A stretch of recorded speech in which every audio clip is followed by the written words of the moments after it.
Hello everyone. तो हम लोगों ने केमिकल काइनेटिक्स के प्रीवियस लेक्चर में ये पढ़ा था रेट एक्सप्रेशन क्या है, रेट कांस्टेंट क्या है, ठीक है, और रेट ऑफ रिएक्शन क्या है। आप लोग आई होप आप लोगों ने वो लेक्चर देखा होगा। अगर आप लोगों ने वो लेक्चर नहीं देखा होगा तो मैं डिस्क्रिप्शन में उसका लिंक आप लोगों को दे दूंगा, ठीक है। तो आज हम लोग पढ़ेंगे ऑर्डर ऑफ रिएक्शन, ठीक है। तो लास्ट क्लास में हम लोगों ने ये पढ़ा था, अगर कोई नॉर्मल रिएक्शन है, जैसे कि मैं बोलूंगा एक रिएक्शन है AA plus BB equals to C of C plus D of D। मेरे पास ऐसा एक रिएक्शन है। तो यहाँ पे जो रेट एक्सप्रेशन हो रहा था, रेट क्या हो रहा था, rate equal to K into concentration of A to the power X B to the power Y। हम लोग ये बोल रहे थे और मैंने क्या बोला था, X एंड Y क्या है, ये हम लोग एक्सपेरिमेंटली डिटरमाइन करेंगे कि X एंड Y क्या है, ठीक है। तो हम लोगों ने बोला था rate is directly proportional to the multiplication of concentrations, ठीक है। तो यहां से हम लोगों को, अच्छा इसको क्या बोलते हैं हम लोग, लास्ट क्लास में बोला था इसको बोलते हैं rate expression,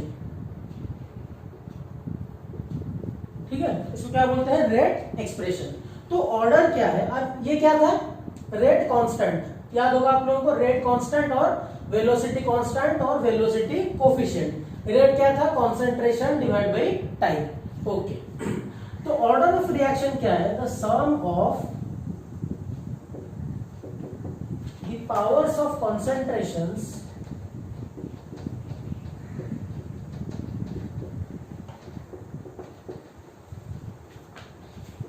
in rate expression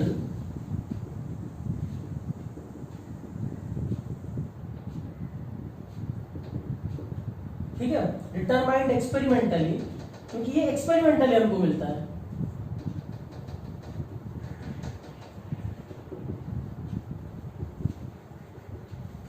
is called order of reaction,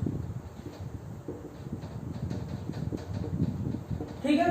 the sum of powers of concentration in the rate expression defined experimental determined experimentally is called the order of the reaction. मतलब मेरे पास अगर यहाँ पे ये rate expression given है, तो यहाँ पे A का पावर कितना है x, B का पावर कितना है y, तो मेरे पास rate of reaction order of reaction क्या होगा, in the above example order of reaction will be x plus y, ठीक है। A का पावर प्लस B का पावर, कंसंट्रेशन ऑफ A का पावर B का पावर, ठीक है। मेरे पास अगर ऐसा एक एग्जांपल होता है, रेट इक्वल्स टू, मान लो कोई भी रैंडम एग्जांपल मैं ले रहा हूँ, ऐसे होगा कोई रिएक्शन का, ठीक है। तो इसका ऑर्डर क्या होगा, इसका ऑर्डर होगा 1, क्योंकि N2O5 का पावर 1 है। अगर मेरे पास एक ऐसा एग्जांपल है, rate equal to K N2O5 और KNO ऐसा है टू द पावर 2, और मेरे पास है O2 ऐसा है, तो इसका ऑर्डर क्या होगा, order will be 2 plus 1 which will be 3, alright. तो रेट ऑर्डर क्या है, order is nothing but the sum of the powers of concentration terms which is determined experimentally, that is known as order of reaction, okay। तो order क्या क्या हो सकता है, order can be 0 1 2 3 and it can be also fraction, ठीक है। Order क्या हो सकता है, 0 हो सकता है, 1 हो सकता है, 2 हो सकता है, 3 हो सकता है, और फ्रैक्शन भी हो सकता है। मैं अगर बोलूंगा zero order reaction, zero order reaction मतलब मैं अगर बोलूंगा जीरो ऑर्डर रिएक्शन, इसका मतलब कॉन्सेंट्रेशन का पावर 0 होगा, मतलब कॉन्सेंट्रेशन टर्म क्या हो जाएगा, 1 हो जाएगा। तो रेट क्या होगा, rate will be independent of concentration. For zero order reaction rate is independent of concentration,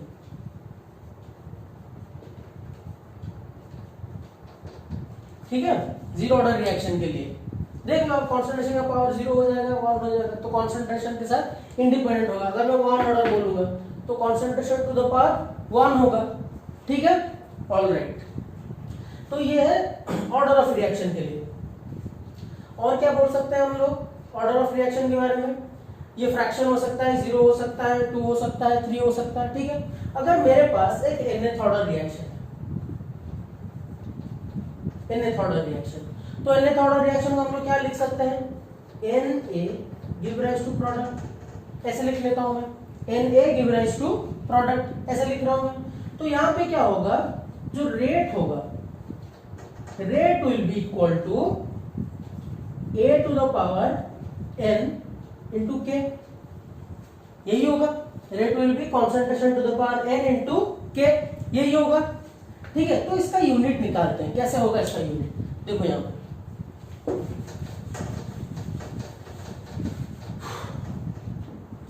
तो हमें क्या मिला, rate equals to a to the power n into k, implies k क्या हो जाएगा, k equal to k will be rate divide by a to the power n। समझ में आ रहा है? रेट क्या है, rate is nothing but concentration divide by time, concentration divide by time, rate यही तो है। And a to the power n मतलब a क्या है, कॉन्सेंट्रेशन है, इसका मतलब concentration to the power n। तो यूनिट क्या हो जाएगा, यहाँ पे पावर 1 है, यहाँ पे नीचे n है, तो यहाँ पे होगा concentration to the power 1 minus n divide by time. ठीक है, इसको अगर मोल्स और लीटर में कन्वर्ट करना है तो क्या कर सकते हो, concentration equal two moles divide by litre, यहाँ पे पुट कर दो, आंसर मिल जाएगा तुमको। ठीक है, तो ये क्या होगा, इनथॉर्मल रिएक्शन के लिए रेट कांस्टेंट का यूनिट। ओके, ठीक। देखो रेट ऑफ रिएक्शन में हम लोग, मैं दो टर्म्स बोलता हूं आप लोगों को, दो टाइप के रिएक्शंस होते हैं, जैसे कि मैं बोलूंगा elementary reactions and complex reactions. तो what is elementary reaction, what is complex reaction. देखो कोई रिएक्शन तुमको ऐसे भी मिलेगा कि जिसका अगर पावर आप लोग ऐड करोगे तो उसमें आपको लगेगा कि ऑर्डर ऑफ रिएक्शन बहुत हाई है, ठीक है, लेकिन ऐसा नहीं होता। कॉम्प्लेक्स रिएक्शन मतलब क्या है कि अगर कोई रिएक्शन 3-4 स्टेप में हो रहा है तो उसको हम लोग बोलते हैं कॉम्प्लेक्स रिएक्शन। कोई रिएक्शन अगर सिंगल स्टेप में हो रहा है तो उसको हम लोग बोल रहे हैं elementary reaction. The reactions which occur in a single step is known as elementary reaction. कोई रिएक्शन एक सिंगल स्टेप में हो गया तो उसको हम लोग एलिमेंटरी रिएक्शन बोलेंगे। हालांकि एलिमेंटरी रिएक्शन और कॉम्प्लेक्स रिएक्शन के बारे में हम लोग आगे के लेक्चर्स में पढ़ेंगे, ठीक है, उसका पूरा मैकेनिज्म और डिटेल्स पढ़ेंगे, क्या है एलिमेंटरी रिएक्शन, क्या है कॉम्प्लेक्स रिएक्शन। अभी के लिए बस इतना याद रखो, elementary reaction is the reaction which occurs in a single step and complex reaction is the reaction which occurs in multiple steps. Alright, okay. तो उसके बाद देखते हैं हम लोग molecularity.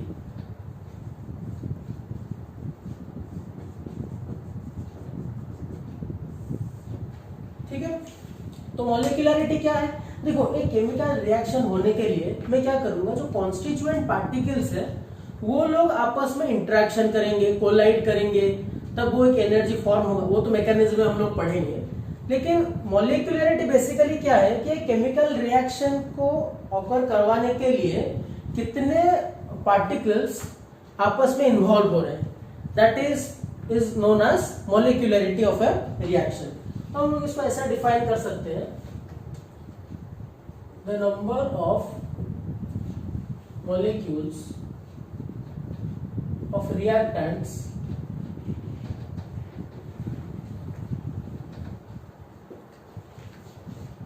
that collide simultaneously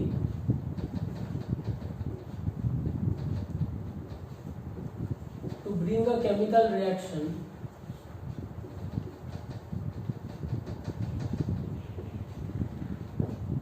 is known as molecularity। कितने molecules participate कर रहे हैं, कितने मॉलिक्यूल्स कोलाइड करके एक रिएक्शन को बना रहे हैं, that is known as molecularity.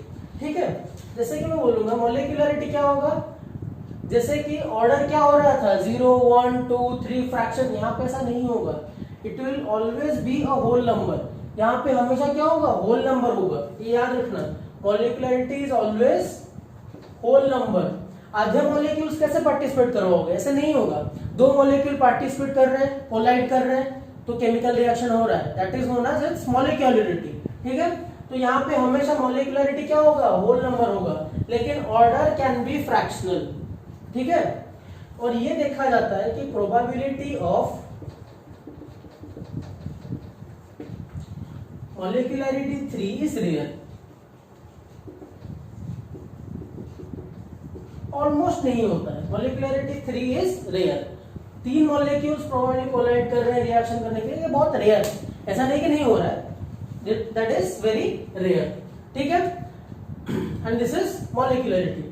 और मैंने आप लोगों को कॉम्प्लेक्स रिएक्शंस और एलिमेंटरी रिएक्शंस के बारे में बस आइडिया दे दिया है, ठीक है।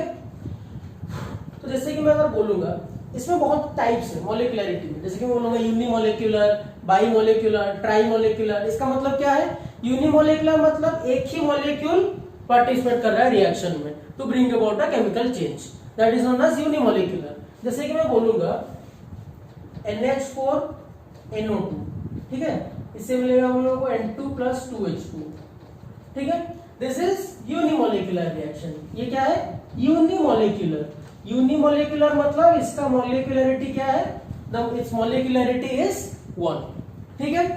मैं अगर बोलूंगा 2HI give rise to H2 + I2, ये कौन सा रिएक्शन है? दिस इज बाईमोलिक्यूलर, ठीक है।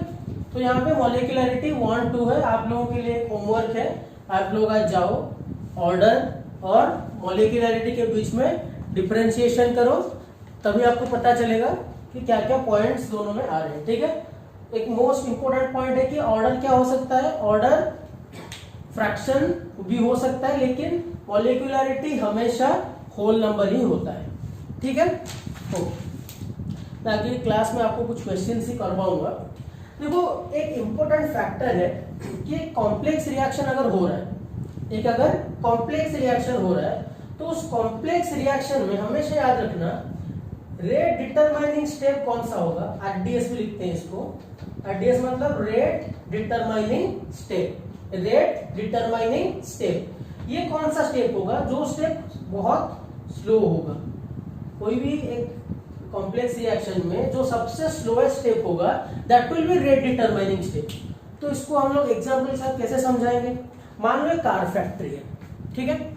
एक कार फैक्ट्री में अलग अलग पार्ट्स का प्रिपरेशन हो रहा है, ठीक है, लेकिन जो पार्ट्स सबसे स्लो फॉर्मेशन हो रहा है, मैं बोलूंगा कि कार फैक्ट्री है, हर साल कितना कार प्रोड्यूस हो रहा है। तो आप लोग क्या बोलोगे? वो किसके ऊपर डिपेंड करेगा? जो पार्ट सबसे स्लो बन रहा है, क्योंकि उसके ऊपर ही कार का जो प्रोडक्शन है वो डिपेंड करेगा ना। मान लो कोई एक इंजन, मान लो इंजन को बनाने में 15 दिन लगता है, फॉर एग्जाम्पल, अगर लग रहा है ऐसा, लेकिन बाकी सारे पार्ट्स 5-10 दिन में हो जा रहे हैं। तो आप लोग क्या बोलोगे कि जो कार का प्रोडक्शन वो बेसिकली किसके ऊपर डिपेंड करेगा? इंजन के प्रोडक्शन के ऊपर। वो कितना टाइम ले रहा है, सबसे स्लोएस्ट स्टेप है, ठीक है ना।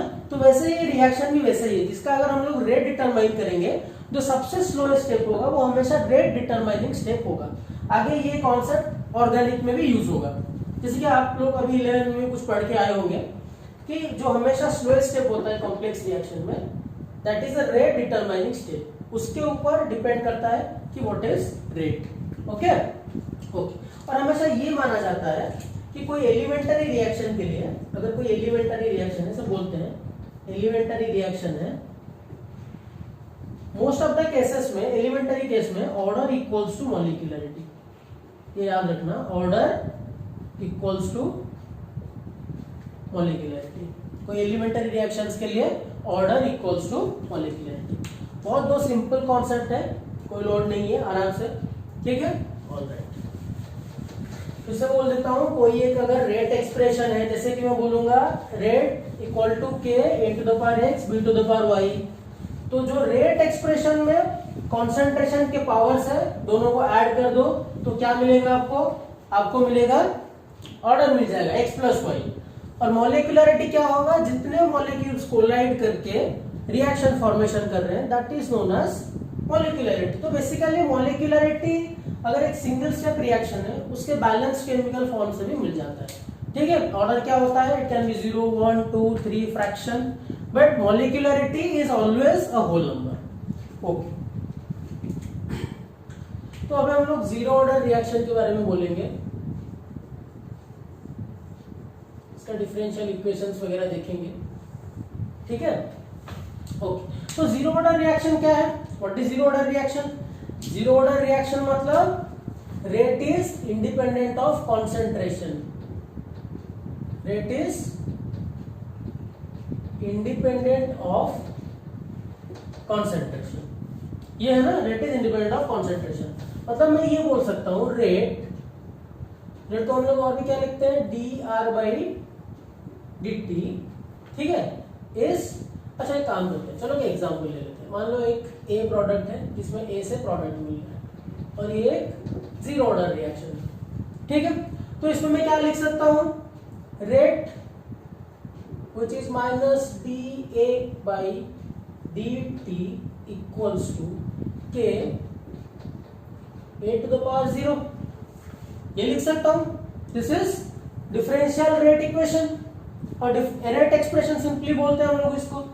D R by d T लिख रहे थे रिएक्टेंट, यहाँ पे मैंने ए लिया है तो यहाँ पे लिखा minus d A by d t equal to k A to the power 0, concentration to the power 0, यही तो है ऑर्डर, ठीक है। ए टू द पावर 0 क्या है, 1 है, तो ये क्या हो गया, के हो गया, minus d A by d t equals to k हो गया। तो यहाँ पे इंप्लाइज क्या होगा, minus d of A equal to k into d t हो गया। समझ में आ रहा है, minus d by d t equal to k A to the power 0, ये हो गया के, डी टी यहाँ पे चला गया। अब इंटीग्रेशन करते हैं दोनों साइड पे। आई होप आप लोगों को थोड़ा थोड़ा इंटीग्रेशन आता हो। इंटीग्रेटिंग बोथ द साइड्स, क्या मिलेगा हम लोगों को, माइनस डी ए का इंटीग्रेशन कर दो, क्या हो जाएगा, माइनस ए, ठीक है। देखो ये माइनस इधर ले लो, माइनस के डी टी, ए यहाँ पे क्या हो जाएगा, माइनस के टी। अगर इंटीग्रेशन करेंगे यहाँ पे ऐसा हो जाएगा, यहाँ पे ये ऐसा होगा, डी टी टर्म है। इंटीग्रेशन आई होप आप लोगों को थोड़ा थोड़ा आता हो अभी, ठीक है। तो डी ए का इंटीग्रेशन क्या होगा, ए हो गया, माइनस के रहा, डी टी का इंटीग्रेशन टी हो गया। यहाँ पे ये क्या है, इंडेफिनाइट इंटीग्रेशन है, तो यहाँ पे क्या होगा, कांस्टेंट है, प्रोपोर्शनलिटी ऐड होगा, सॉरी इंटीग्रेशन कांस्टेंट ऐड होगा, that is minus k t plus c. इसको इक्वेशन 1 ले लेते हैं हम लोग। At time t equal to 0, देखो जब टाइम t 0 होगा, ए का कंसंट्रेशन क्या होगा, इनिशियल कंडीशन क्या होगा, तो उसको हम लोग ए नॉट लिख लेते हैं। जो ए का कंसंट्रेशन है, A not means initial concentration of A, ठीक है। इसको इस इक्वेशन में पुट कर देते हैं, तो क्या होगा, ए यहाँ पे क्या हो गया, ए नॉट हो गया। ये वैल्यूज को इस इक्वेशन में पुट करते हैं, देखो क्या होगा, ए के बदले में लिख लूंगा ए नॉट माइनस के इंटू टी का वैल्यू कितना है, 0 है, प्लस सी, ठीक है। तो यहाँ पे क्या वैल्यू आ गया, देखो इंप्लाइज ये टर्म तो 0 हो गया, c equal to A naught, ठीक है। अब c का वैल्यू इक्वेशन 1 में पुट कर दो, तो क्या मिलेगा मेरे को, a equals to minus k t plus सी के बदले में ए नॉट, ये मिल गया मुझे इक्वेशन। ये वैल्यू मैंने कहां पे डाल दिया, पुटिंग इन इक्वेशन 1, यहाँ पे लिख लेता हूं, putting in equation 1 we get, यहाँ पे a रहा माइनस के टी और c की जगह पे मैंने लिख लिया ए नॉट। यहाँ पे t equal to 0, I hope ये आपको समझ में आएगा। जब t इक्वल टू 0 होगा, a का वैल्यू ए नॉट होगा, यहाँ पे ये इनिशियल वैल्यूज है, ठीक है। इस वैल्यू को मैंने यहाँ पे डाल दिया क्योंकि मुझे ये कांस्टेंट का वैल्यू निकालना है, ठीक है। तो फाइनल इक्वेशन मुझे क्या मिलेगा, a equal to minus k t plus A not. अब इसको क्या करता हूँ, यहाँ पे लिख लेता हूँ, देखो क्या बन रहा है यहाँ पे, देखो ए नॉट, देखो क्या मिलेगा इक्वेशन, के टी को उस तरफ ले लेता हूँ, तो क्या होगा, implies k t equals to A not minus A, ठीक है। तो k का वैल्यू क्या होगा, k equal to A not minus A divide by t, ठीक है। ये क्या मिल गया, रेट मिल गया, रेट का फॉर्मूला मिल गया हम लोगों को for zero order reaction, k equals to A not minus A divide by t, ठीक है। आई होप यहां तक आप क्लियर हो, ठीक है, ओके। इसका भी ग्राफ बनाते हैं, कैरेक्टरिस्टिक्स देखते हैं क्या क्या हो सकता है।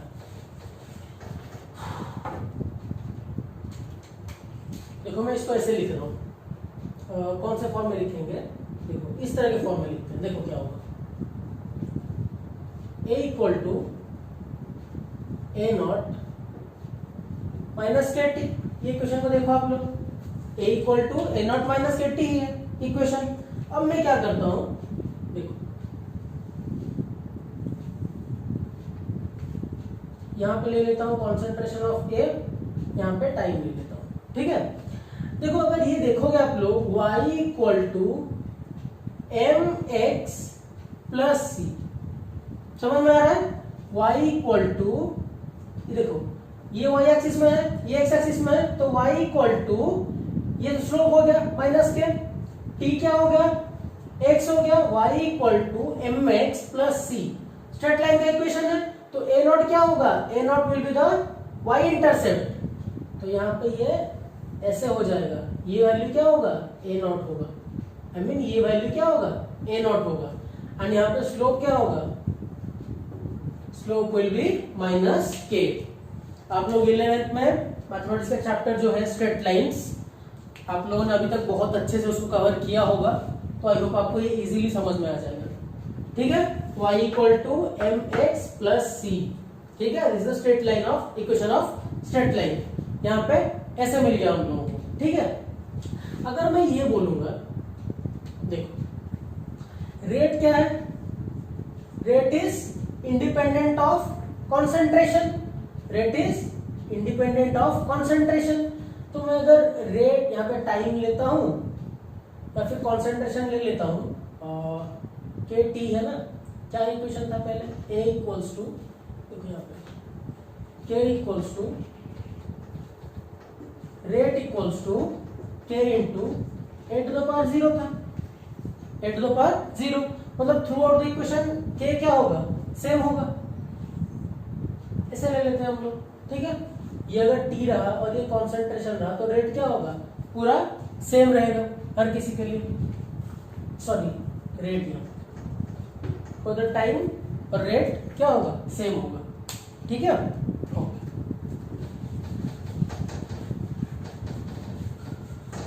इस इक्वेशन से और एक चीज देखते हैं, यहां से हम लोग देखेंगे what is half life period, और एक कॉन्सेप्ट देखेंगे हाफ लाइफ पीरियड। तो हाफ लाइफ पीरियड क्या है, it is a time period to reduce the initial concentration to its half, मतलब जो पहले हम लोगों ने कॉन्सेंट्रेशन लिया है उसको आधा करने के लिए कितना टाइम लग रहा है, that is known as half life period, okay.